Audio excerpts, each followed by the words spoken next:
Hello, I'm Rick Bine. I want to take you to another area of Africa where I spent some time. I was living in the Sudan and teaching at the University of Khartoum, right here where the two Niles come together. And I had a month vacation, and so I decided to go see southern Sudan, which is now its own country. It's been separated, but at that time it was only one.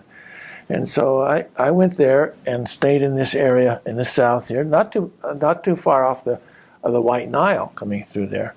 And I had a student there who stayed there, and he took me to his village, and we got to meet all his family and clansmen and all that. So we had a good visit there, and then several other events happened. We'll share that in another story. But my mission was to get on down to Kenya because I wanted to see the animal parks and this sort of thing. And so I did that. Actually, to get there, I was going to try to travel by land. I was going to cross over into Uganda and then cross into Kenya, do that all by land. But as I started to do that, I crossed into Uganda. I was just walking or waiting for a ride, and I got about 3 or 4 miles into Uganda, and then somebody told me that the president at that time, or I say dictator, was named Idi Amin, and he was going kind of crazy because he thought the Americans were trying to assassinate him, and so he was real mad at that, and he was screaming about these terrible Americans. I'm going to get them all, and I says, I don't think I need to be here now, so I did a 180 and headed back to Sudan. And I got back there, and then I had to travel up to the town of Juba, which is just on the edge of this big swamp here, and caught a plane. And then I said, well, where's this plane going? And, well, it's going to Uganda. Isn't there anything else to go directly to Kenya? No. But it just goes to the Entebbe airport. And I said, well, will I be safe in the airport? Well, usually just stay in the airport because you're going to be in transit and you'll catch the next plane to Kenya. And so I realized there's only about a 2-hour wait there, or 3 hours, something like that. So I decided to risk it. So I did land in Entebbe and stayed in the airport, and nobody bothered me. I got out safely and flew on to Nairobi over here. And then so once I got there, what's interesting on the plane, I ran into these 3 Italians. They were two of them were sitting in the same row of seats with me, and so we started talking. And actually, we had to find a language we could talk in. They didn't know English, and they didn't know Arabic, but turns out we both could handle Spanish, and Spanish is my third language. And so we got along in Spanish, and I told him what I was planning to do, and I was just going to go down in the national park there, that extends down there, down into Tanzania. Actually, quite a lengthy a route there. So and see all the wild animals and whatever. And so they thought they'd like to do that. So they didn't really have a serious plan, but when we got to Nairobi, we hunted around for a vehicle, and they had these big Land Rovers that were going to cost a lot of money to rent. But we found a smaller car, and the guy said, "Here, but you can't take it you can't take it to the national park, and that won't hold up." And well, anyway, we headed out to the national park anyway, and we crossed over across the Rift Valley here. You can see in here, there's a little rift in here. Well, that's part of the Rift Valley. It's a long one. It's interesting because it actually starts down here and comes up through these series of lakes that fill it up, and it comes up this way, and then it sort of dead ends. And then over here, it picks up again on the other side of Lake Victoria, picks up again, and goes on up through Ethiopia. You can see the dip in the landscape here.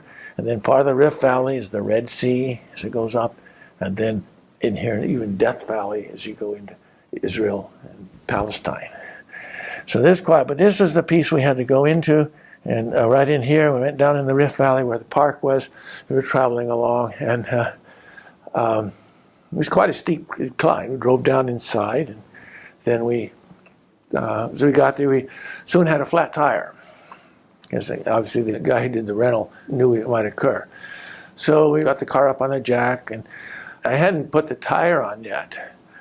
And the Italians really didn't know how to change a tire or anything, so I was doing all this myself, and they were trying to help here and there.